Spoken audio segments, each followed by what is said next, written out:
আসসালামু আলাইকুম। আশা করি সবাই ভালো আছো। আমরা আজকে আসলে যে ভিডিও সিরিজ নিয়ে আমরা হাজির হয়েছি সেটা হচ্ছে আমাদের এমসিকিউ ম্যাথমেটিক্স এর উপর যতগুলো চ্যাপ্টার আছে আমরা ডে বাই ডে এটা হচ্ছে এমসিকিউ সিরিজ নিয়ে কথা বলবো। সো আজকে হচ্ছে আমরা বিনা সমাবেশের কিছু এমসিকিউ তোমাদের সামনে হাজির হয়েছি। সো আমরা কথা না বাড়িয়ে এমসিকিউ গুলা সলভিং ওয়ে টেকনিক গুলা টুলস গুলা বোঝার চেষ্টা করবো। ওকে, আমাদের বলছে ব্রেনিয়াস একটি শব্দ যার অক্ষরগুলো কতভাবে পুনঃবিন্যাস করা যায়। ভাইয়া, প্রথমে আমরা বিন্যাস ব্যাপারটা বুঝবো, তারপর হচ্ছে পুনর্বিন্যাস। ভাইয়া, আমরা আগেই বলছিলাম বিন্যাস ব্যাপারটা কি, ক্রম অনুসারে সাজানো। দ্যাট মিনস একটা সিকোয়েন্স মেনটেন করতে হবে। সিকোয়েন্সটা যদি চেঞ্জ করে ফেলি তাহলে আর একটা নতুন বিন্যাস হবে। যেমন আমি যদি বলি আবুল, আমি যদি বলি আবুল, আবুল, বাবুল, কাবুল। দ্যাট মিনস প্রথমে এ, তারপরে বি, তারপরে সি, এটা একটা সিকোয়েন্স। এখন যদি আমি বলি এ, সি, বি, এটা কিন্তু আরেক ধরনের সিকোয়েন্স। সো এটা যে মিনিং করতেছে এটা কিন্তু ডিফারেন্ট মিনিং করতেছে। তাহলে এই যে ডিফারেন্ট মিনিং করতেছে তখন এটা আসলে দুই ধরনের ভিন্ন ভিন্ন বিন্যাস। এখন এখানে কিন্তু আসলে শুধু বিন্যাস বলা নাই, পুনঃবিন্যাস। পুনঃ মানে হচ্ছে নতুন করে বিন্যাস। পুনঃবিন্যাস মানে কি, নতুন করে বিন্যাস, নতুন করে বিন্যাস। ওকে, নতুন করে বিন্যাস বলতে যেমন ধরেন আমি যদি বলি যে আহ, একটা ওয়ার্ড নিলাম, ধরেন আপনি দিলাম এ বি সি, একটা ওয়ার্ড। আমি বললাম এটা কতভাবে সাজানো যাবে। আপনি বললেন এ বি সি, একজন বললো এ সি বি, একজন বললো বি এ সি, একজন বললো বি সি এ, একজন বললো সি এ বি, একজন বললো সি বি এ। সেভাবে ক্রম চেঞ্জ করে করে টোটাল বললো যে টোটাল এখানে কয়টা হয়েছে সাজানো গেছে, 6টা হয়ে। কিন্তু আপনাকে একটা কথা বলি যে এই যে প্রথম যেটা এ বি সি, এটা আগেই দেওয়া ছিল, তাহলে এটা কি নতুন করে সাজিয়েছেন? না। তাহলে নতুন করে সাজিয়েছেন কয়টা, 5টা। দ্যাট মিনস টোটাল সাজানো থেকে এক বিয়োগ করে যেটা পাওয়া যাবে সেটা হচ্ছে নতুন করে বিন্যাস। তাহলে আমাদের এই পুনর্বিন্যাসের কাহিনীটি কি, নতুন করে বিন্যাস বলতে বোঝাচ্ছে আগেরটা ছাড়া বাকিগুলো। তাহলে আমরা মোট বিন্যাস থেকে ওয়ান বিয়োগ করে দেবো, পূর্ণবিন্যাস বলবো। ওকে, সো আমরা এখানে একটু ওয়ার্ডটাকে ভাঙাই। তো আমাদের এখানে যে ওয়ার্ডটা দেওয়া আছে ব্রেনিয়াস, বি একটা দেওয়া আছে, আর একটা দেওয়া আছে, এ একটা দেওয়া আছে, আই একটা দেওয়া আছে, এন একটা দেওয়া আছে, আই আবার আসছে, আবার এ আসছে, আবার সি আসছে, আবার এস আসছে। তাহলে টোটাল বর্ণ কয়টা, টোটাল শব্দ কয়টা বা লেটার কয়টা, 1 2 3 4 5 6 7 8 9। তাহলে 9টা থেকে 9টাকে নিয়ে বিন্যাস করলে আসবে 9 ফ্যাক্টরিয়াল। কোনো কিছু কি একাধিক আছে? আমরা বলছিলাম যেটা একাধিক বা থাকবে তত ফ্যাক্টরিয়াল দিয়ে ভাগ। এ কয়বার আছে, 2বার, তাহলে 2 ফ্যাক্টরিয়াল দিয়ে ভাগ। আই কয়বার আছে, 2বার, 2 ফ্যাক্টরিয়াল দিয়ে ভাগ। তাহলে আমরা যদি এটা থেকে -1 করে যে রেজাল্ট হবে সেটা আমাদের অ্যান্সার। আমরা একটু চেক করি। 9 ফ্যাক্টরিয়াল ভাগ 2 ফ্যাক্টরিয়াল × 2 ফ্যাক্টরিয়াল -1, 90719, তাহলে আমাদের অ্যান্সারটা হয়ে কত নম্বর, বি নম্বর। আশা করি আমরা বুঝতে পারছি, আশা করি আমরা বুঝতে পারছি। কনসেপ্টটা ক্লিয়ার? কনসেপ্টটা ক্লিয়ার। তাহলে পুনর্বিন্যাস করলে কি করবো, মোট বিন্যাস থেকে এক বিয়োগ করবো। পুনর্বিন্যাস মানে কি, নতুন করে বিন্যাস। ক্লিয়ার? ওকে, আমরা পরবর্তী অংশে যাচ্ছি। কম্বিনেশন শব্দটির স্বরবর্ণের অবস্থানের পরিবর্তন না করে বিন্যাস। দেখেন ভাইয়া, এখানে আপনাকে কোশ্চেনটা ভালোভাবে বুঝতে হবে। আপনাকে এখানে কোশ্চেন হাইলাইটেড করে বলতেছে যে স্বরবর্ণগুলোর অবস্থানের পরিবর্তন করবো না। আমরা আগেই বলছিলাম বিন্যাস মানে হচ্ছে আমরা একজনের জায়গায় আরেকজনের স্থানের পরিবর্তন করে করে নতুন ক্রম চেঞ্জ করে করে আমরা যে নতুন করে যে অবস্থানটা পাবো সেটা আমাদের বিন্যাস।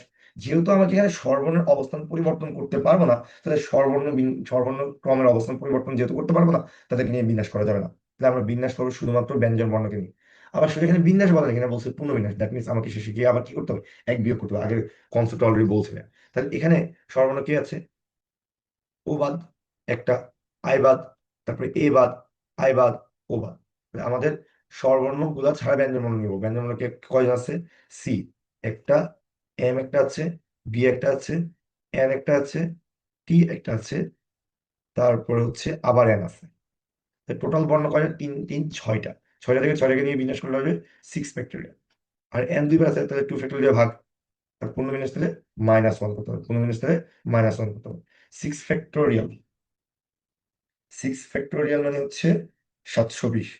তাহলে তার থেকে 2 ফ্যাক্টরিয়াল দিয়ে ভাগ করলে আসবে 360, তার থেকে বিয়োগ করলে হচ্ছে 359। 359, তাহলে অ্যান্সার নম্বর ডি, অ্যান্সার নম্বর ডি। কথাই ক্লিয়ার কিনা ভাইয়া? আশা করি সবাই বুঝতে পারছেন। তাহলে আমাদেরকে যদি কখনো বলে অবস্থানের পরিবর্তন করবো না, তাহলে তাকে নিয়ে কি আমরা বিনাশ করবো না, তাকে নিয়ে বিনাশ করতে হবে না।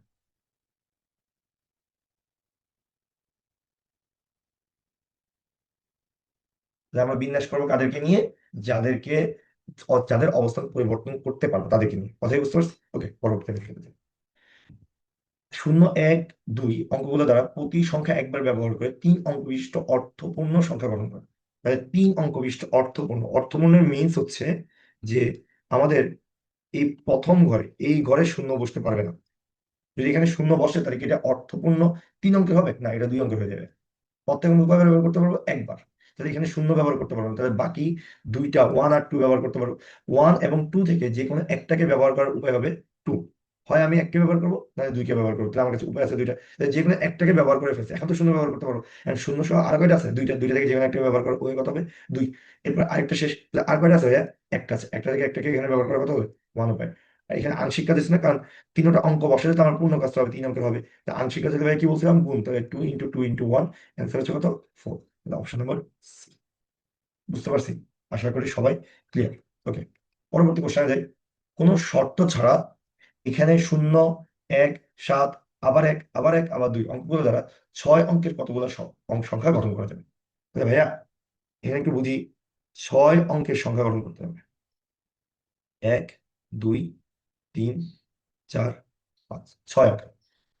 যার মধ্যে 6 অঙ্কের হইতে হইলে প্রথম ঘরে কি ভাই শূন্য বসতে পারবে? শূন্য বসতে পারবে না।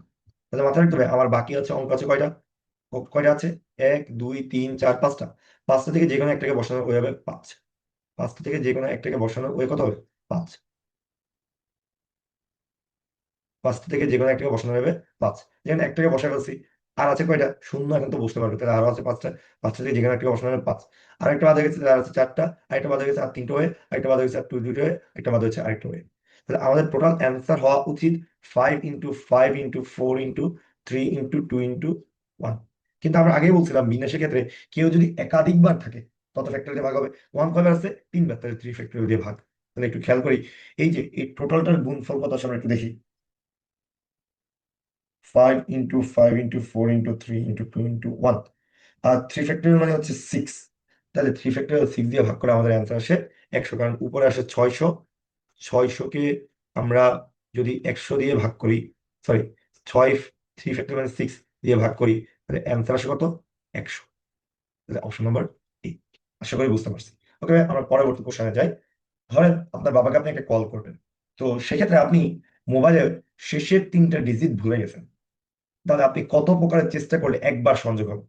কত প্রকারের চেষ্টা করলে একবার সংযোগ হবে?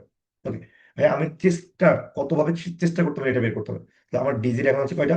হ্যাঁ, 3টা। ভাই এটা কোন কেস? এটা হচ্ছে পুনরাবৃত্তি কেস। পুনরাবৃত্তি। কেন ভাইয়া?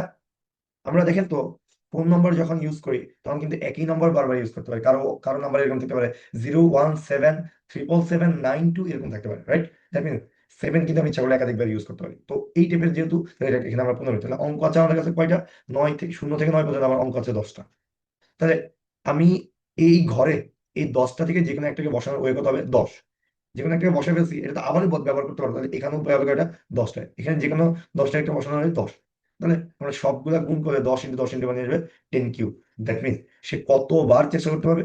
10⁻³ ওয়েতে সে চেষ্টা করতে পারবে। এটা হবে আমাদের অ্যান্সার। যার মধ্যে একটা না একবার তার বাবার কাছে কল যাবে, মানে প্রায় 1000বার তাকে ট্রাই করতে হবে। আচ্ছা ভাইয়া, এটা খুব ইন্টারেস্টিং একটা প্রবলেম। সেটা হচ্ছে সম্পূরক সমাবেশের একটা প্রবলেম। সম্পূরক সমাবেশ। সম্পূরক সমাবেশের একটা problem। সম্পূরক সমাবেশ ব্যাপারটা এরকম যে NCR ইকুয়াল NC n-r, এই দুটো সমান হবে কখন? যখন এই দুজনের যোগফল হবে n এর সমান। একটু যদি খেয়াল করেন, এই যে r আর n-r যোগ করলে আপনি কিন্তু n ই পান। দ্যাট মিনস আমাকে যদি কখনো এরকম দেওয়া থাকে NCx ইকুয়াল NC1, মানে এরকম দুটো সমাবেশের মান সমান দেওয়া থাকে, তাহলে মাথায় রাখবো x + y এর কত হতে হবে? n। তাহলে একটু খেয়াল করেন, NC10 ইকুয়াল NC6 দেওয়া আছে, তাহলে n এর ভ্যালু কত? n এর ভ্যালু হবে, আমরা জানি n ইকুয়াল হবে 10 + 6, that means 16। Answer number B. So আশা করি যারা কনসেপ্ট গুলো জানি, খুবই ইজি হয়ে যাচ্ছে, খুবই ইজি হয়ে যাচ্ছে। আমরা প্রত্যেকটা টাইপস ধরে ধরে করতেছি। আমরা একদম প্রত্যেকটা যত টাইপস এখানে বিন্যাস সমাবেশ আছে, প্রত্যেকটা টাইপসের ম্যাথ করবো। কথা বুঝতে পারছি? প্রত্যেকটা টাইপসের প্রবলেম দেখাবো। এরপর আপনাদেরকে ভিডিও নিচে একটা প্রবলেম শিট আকারে দিয়ে দিব কনসেপ্টটা শেষ হলে, দেন আপনারা এগুলো প্র্যাকটিস করতে হবে বাসায়। একটি ষড়ভুজের কতগুলা কর্ণ আছে? একটা ষড়ভুজের কতগুলা কর্ণ আছে? হ্যাঁ, ষড়ভুজের কতগুলা বিন্দু থাকবে? 6টা বিন্দু। 1, 2, 3, 4, 5, 6। হ্যাঁ, আপনি কি জানেন কর্ণ কি একটা বাহু না? কর্ণ কি একটা বাহু না? তাহলে ষড়ভুজে কতগুলা বিন্দু আছে? 6টা বিন্দু আছে। কতগুলা বিন্দু মিনিমাম নিলে আমার একটা রেখা তৈরি হবে, কতগুলা বিন্দু নিলে একটা মিনিমাম রেখা তৈরি হবে? দুইটা। তাহলে আমরা 6C2 উপায়ে রেখা তৈরি করতে পারি। আপনি জানেন এই রেখার মধ্যে একটা, যে যতগুলো রেখা আছে তার মধ্যে কয়েকটা জিনিস আছে, হয় বাহু আছে কিছু, আর বাকিগুলা কি আছে? কর্ণ। তাহলে রেখার মধ্যে কিছু থাকে বাহু আর কিছু থাকে কর্ণ। আপনি যদি একটু খেয়াল করেন, 6টা বিন্দু, এই 6টা বিন্দু যদি যুক্ত করেন 6টা বাহু পাওয়া যাবে। আর কোনাকুনি যে বিন্দুগুলো যুক্ত করবেন এগুলো হচ্ছে আপনার রেখা। কোনাকুনি বিন্দু যেগুলো যুক্ত করবেন, সরি, এগুলো হচ্ছে আপনার কর্ণ। কোনাকুনি বিন্দুগুলো যুক্ত করলে যে রেখাগুলো পাচ্ছেন এগুলো হচ্ছে আপনার কর্ণ। কথাই বুঝতে পারছেন? তো এই কর্ণের সঙ্গে কত হবে দেখেন তো। আপনি কি এই যে বাহুগুলা বিয়োগ করলে বাকিগুলোই তো আপনার আসলে, এই যে দেখেন তো, বাহুগুলা বিয়োগ করলে বাকিগুলো যেগুলো পাবেন এগুলো তো কর্ণ। হ্যাঁ, দেখেন 6টা বিন্দু, 6টা বাহু, তাহলে অবভিয়াস আমার এখান থেকে ওই 6 বিয়োগ করে দিলে তো বাকিটাই হবে কি? কর্ণ। তাহলে আমরা দেখি কর্ণের সংখ্যা কত। কর্ণের সংখ্যা আমাদের কত আসে? আমাদের কর্ণের সংখ্যা হচ্ছে 9। 6C2 -6, তাহলে এটা থেকে আসে অ্যান্সার 9। দ্যাট মিনস 6C2 এর ভ্যালু হচ্ছে 15। 15 থেকে 6 বিয়োগ করলে অ্যান্সার হবে 9, অপশন নাম্বার সি। আবার বলতেছি, ষড়ভুজ, এখানে কয়টা বিন্দু? 6টা বিন্দু, যে কোনো দুইটা বিন্দু যুক্ত করলে একটা রেখা পাওয়া যাবে। আর রেখা থেকে আসলে আমরা কিছু পাবো বাহু, কিছু পাবো কর্ণ। যতগুলা বিন্দু দেওয়া থাকবে ততগুলা বাহু, বাকিগুলো হচ্ছে কর্ণ। তাহলে আমরা 6C2 পাই, আমরা হচ্ছে ততগুলো রেখা করতে পারি, তার থেকে যদি ওই 6 বিয়োগ করি তাহলে আমরা বাকিগুলো পাবো কর্ণ। আশা করি ক্লিয়ার।